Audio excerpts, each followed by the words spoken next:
Journalists are not just storytellers. They are the voice of the voiceless, the bridge between the powerful and the powerless, and the torchbearers who shines a light on society's ills. However, as with every other profession, there are always a few outliers who disregard professionalism and ethical standards. And on Media Spotlight today, we take a look at some of those questionable practices among journalists in Abuja. And to help us explore this compelling topic, I am joined by a seasoned professional in the field, Moji Danisa, a media journalist.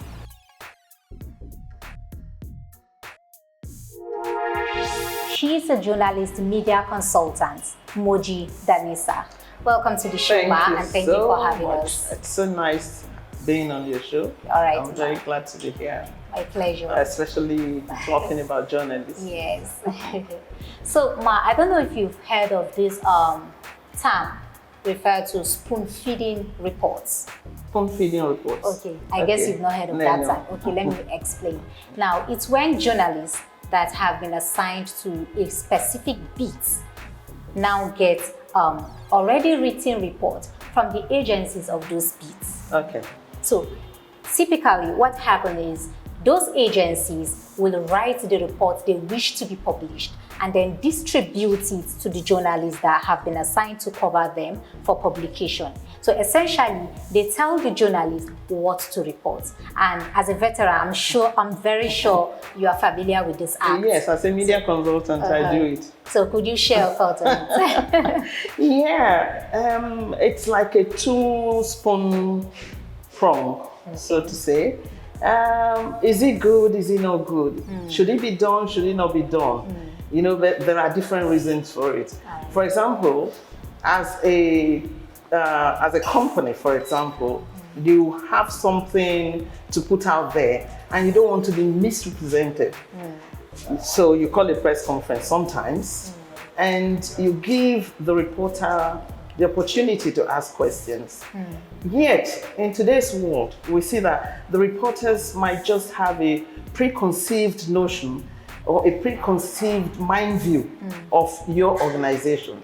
And they go out there and write whatever they want to write, which is wrong. A journalist should look at the story from all angles. But these days, I don't know, something is happening. That is one aspect of it. So as a company, you will try to express your own view yourself, the way you want to be perceived.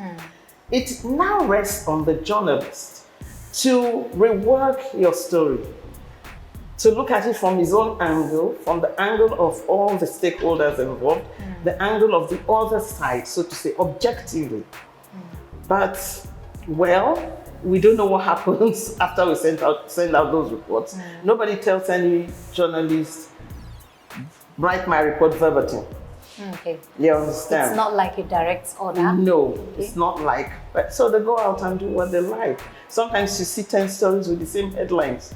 And it's like embarrassing. You now know this was paid for. Yes. You understand? And then again, there is the, what's it called? The journalist, on the part of the journalist, there is what we call swiftness of news. Now, the news is so swift. The news does not wait because of the internet. So the journalist may just play it safe. Let me first put this out before I do the follow-up report. Another practice again, known as gatekeeping in news coverage. Now, this is when journalists have to be lectured. we are learning from each other. So this is when journalists that have been assigned to a beat now meet themselves in that organization or that agency. And now they come together. The bone of contention here is whenever a new journalist is now assigned to that beat, there's something they usually do. They kind of sideline that new reporter, they exclude that reporter, and they treat that reporter like a complete outcast. They don't take that reporter along. It's like for you to get access to information, for you to know your way in that organization, you have to kind of, should I say, clean the feet of the previous journalists you've met there before, for them to finally accept you. It's like a fraternity or something. Yes. So I don't know, could there be a reason why they formed this association in the first place? It's not new to me because I've heard about it. This is something in the early days. The NUJ fought against it. In the early days, the NUJ frowned against the establishment of Sports Writers Association, for example. That was the very first one, I believe. And it was, they even went to court and everything. The next thing, we had the Nigerian Guild of Editors. The next thing, I was invited for one association of entertainment and lifestyle reporters, and I'm like, what?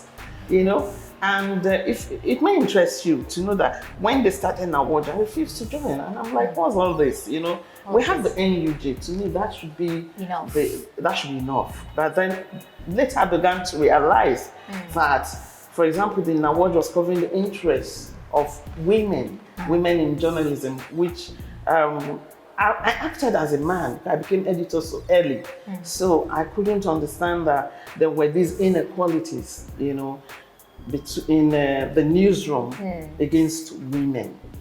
When it comes to training and all that. I missed a lot without knowing, you understand? It was ignorance at that point. But these other small associations, mushroom associations, they shouldn't be. A journalist is a journalist. You can be sent to any bit. In my time today, you could be in energy. Tomorrow you are removed from energy, you are sent to agriculture. Yes. You have to go around every bit in the newsroom. So I keep wondering why they form this association in every bit. What do they stand to do? I think it's self-interest. It's to protect their self-interest. And once you start this association thing, you have people who hijack leadership. And once they hijack that leadership, they now make it look like they are special beings. That's why you see when you come in as a journalist is a journalist. Yes. There's no small journalist, there's no big journalist. No. The report you cracked today, maybe I wouldn't have been able to crack it in 50 years. Yes. You understand? So I think it's a very, very, very bad precedent. Very bad thing. Yeah. What do you think the NUG can do to stop this association, to stop these practices that are going on? Because it's really I don't think it's the NUG per se. I think it's the news department itself. It should start from the news department. The media houses. Of every media house, yes. You understand? You can, when you toss your reporters around, let them feel everything. Journalists should know a little bit of everything.